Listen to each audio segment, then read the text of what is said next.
Hello, welcome to this week's Private Funds Update.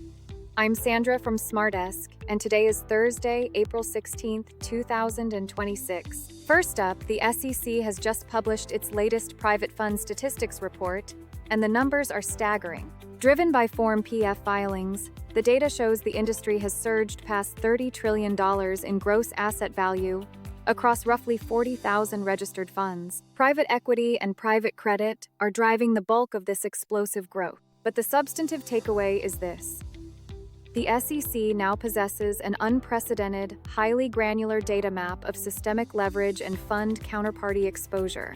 With the agency ingesting millions of data points quarterly, manual compliance tracking is now a massive operational vulnerability for GPs. Next, the SEC released its enforcement results for fiscal year 2025, confirming a sharp philosophical shift. In a direct critique of the prior administration's regulation by enforcement era, the new leadership is officially pivoting.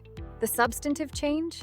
The SEC is unwinding the aggressive, industry-wide sweeps targeting technical footfaults like off-channel communications and strict marketing rule infractions. Instead, they are refocusing resources on egregious retail fraud, insider trading, and protecting capital formation. However, GPs take note. A lighter touch on technicalities does not mean amnesty.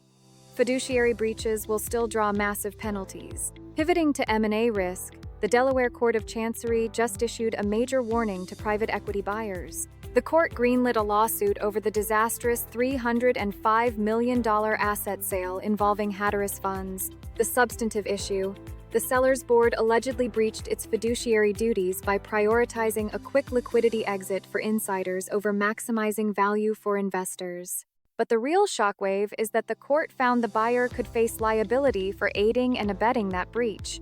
The takeaway?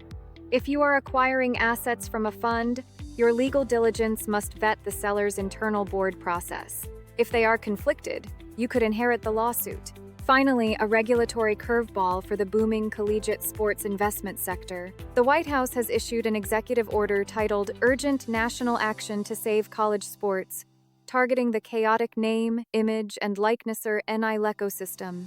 The order directs federal agencies to crack down on pay-for-play inducements and imposes strict new transparency and reporting mandates on commercial booster collectives. Why does this matter to private equity?